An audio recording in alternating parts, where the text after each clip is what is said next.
You know what's bizarre about waking up? At first, it feels painfully lonely. You suddenly realize everyone around you is still knocked out cold, and when you try shaking them awake, they look at you like you've lost your mind. Maybe they're onto something, because it is pretty insane to expect someone to grasp what you're saying when they can't see what you're seeing. It's like trying to paint a picture of fire for someone who's never felt heat, or explaining what flying feels like to someone who's never left the ground. That's the first brutal truth you smash into when you start waking up. You can't hand it over like some gift. It's not a book you can lend, not some clever idea, not even a belief system. It's a shift in vision, and vision only changes when someone's actually ready to open their eyes.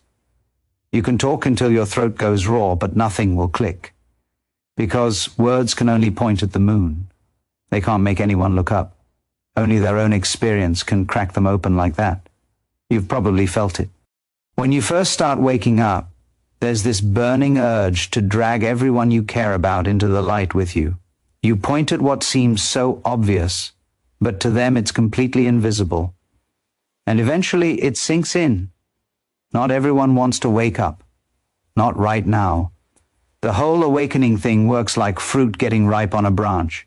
You can yank at it as hard as you want, but if it's not ready, it won't budge. And if you rip it off too early, it drops green and tastes like garbage. The universe runs on its own clock. Every soul cracks open exactly when it's supposed to. You can't speed it up. You can't slow it down. You can only stop fighting it. There's something humbling about finally getting that.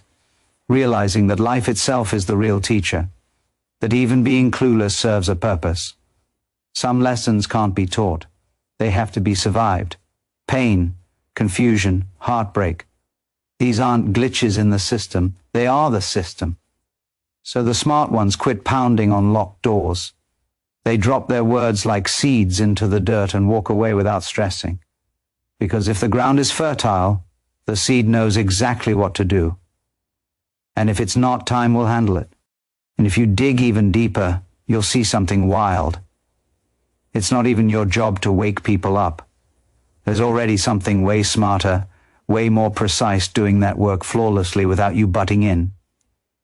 Call it God, the universe, the divine flow, whatever clicks for you, it doesn't matter. It's the same force that flips night into day, ripens apples, blooms flowers without anyone telling them how. And just like you don't scream at the sunrise to hurry up, you don't need to shove anyone else toward waking up. When you try to, you're grabbing a role that was never meant for you. You start thinking you're the guru, the rescuer, the hero pulling blind people out of the dark. But that's the trap, the final costume the ego wears. Because the divine already knows the exact road each soul has to walk. It knows what dream needs to play out, what heartbreak needs to shatter the shell. What precise moment will call them back home? Your job then is beautifully simple. Stay awake yourself. Speak truth when it moves through you. But let it go the second it leaves your lips. Because those words aren't yours anymore.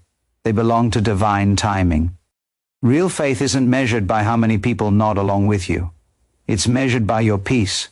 By your ability to trust that even the people who fight you are still held by the same infinite hand. So let the river rush where it needs to go. Let the divine do its thing and rest in the calm certainty that nothing in creation is ever truly unconscious. And when you finally quit trying to wake anyone up, something strange happens. It's like the veil you were tugging at suddenly drops, and you see the whole stage clearly. Not some war zone of competing minds, but one massive play where every actor is perfectly placed. You start noticing that the people you labeled as asleep aren't blocking your way. They are your way. Their blindness was pointing at your own frustration. Their pushback showed you where you were still trying to twist life into your shape. And the second you catch this, a weird tenderness floods your chest because you realize the world was never your enemy. It was mirroring you perfectly the entire time. And as this sinks deeper, something even more mind-blowing starts to surface. The world you were so desperate to awaken was never outside you in the first place. Every person you bump into, Every feeling you have, every clash, every letdown is life holding up a glass, showing you where you still think you're separate from everything else. When you meet someone who's stubborn, maybe it's exposing the stubbornness lurking in you. When you meet someone who's unconscious, maybe life is whispering, remember, you used to be exactly like this. The same fog that annoys you in them is often just the shadow of your own forgetting. And then it hits you. You were never trying to wake up other people. You were trying to remember yourself through them, because there are no others. Only reflections of the same awareness, each one dreaming at a different depth. This is why awakened people get softer. They stop criticizing the sleepers because they see the same light glowing behind every face. Some lamps flicker dim, some blaze bright, but they're all fed by the same fire. So the world isn't your renovation project. It's your mirror helping you understand yourself. When you change, it changes. When you forgive, it melts. When you stop demanding it to shift, it starts shifting everywhere you glance. And maybe that's the quiet magic of waking up. Not that you float above the world, but that you finally see it was never separate from you to begin with. The moment you start recognizing the world as yourself, you also start seeing how absurd it is to keep trying to fix it. Because honestly, who are you fixing? It's like a dog spinning in circles trying to bite its own tail, barking at the thing it already is. We burn half our lives attempting to reform everything, improve people, rescue society, clean up what we think is God's disaster. And yet look around. The trees don't seem to need our input. The stars don't schedule meetings about how to glow brighter. The ocean doesn't hire a consultant before the tide rolls in. Everything appears to be running perfectly fine without our meddling. But us, the brainy ones, we think we're here to fix the cosmic furniture. So we stress, argue, preach, convince like life is somehow broken without our brilliant management. When this truth slaps you, you realize all that rescuing and correcting was just another way of resisting the rhythm. Letting go doesn't mean checking out. It means dancing freely without the burden of control. You still move, yes, but you stop straining. You still talk, but you don't demand anyone listens. You still love, but you quit trying to reshape the person you love. And suddenly, everything feels lighter. You catch yourself flowing with life instead of battling against it, like water finding its level naturally without any effort, without any force. You realize the world isn't something broken that needs your repairs. It's something magnificent unfolding. And your watching is part of that unfolding. Once you stop trying to fix everything, the next trap is preaching about it. Oh, perfect, I figured it out. Now I'll tell everyone how to stop trying, which is obviously the exact same game wearing different clothes. Ego adores a spiritual costume. Here's the thing. Truth doesn't need a marketing campaign. It speaks perfectly through how you walk, the ease in your laugh, the stillness in your gaze when chaos erupts around you.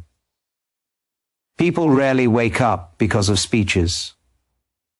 They wake up because they sense something in you that language can't capture, a certain peace, a groundedness.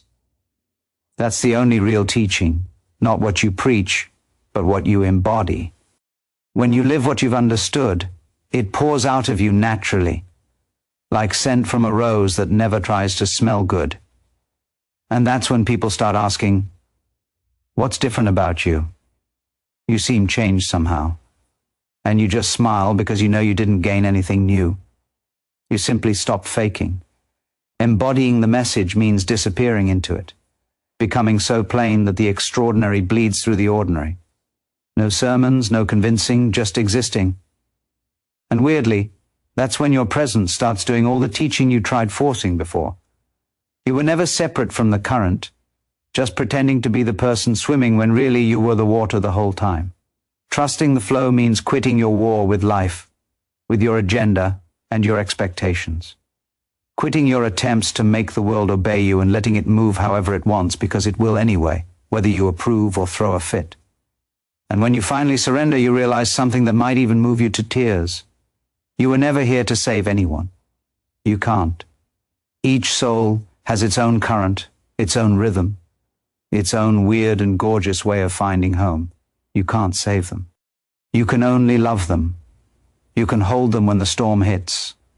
You can be a light when the darkness feels crushing. But you can't swim their journey for them. And that's not tragic. It's actually grace in disguise. Because love without the need to control is the most pure form that exists. And the instant you start loving like that, you realize you were never separate from anything ever again. So let go. Let the river carry you. Because it's not sweeping you away from anything. It's sweeping you back home to everything you always were,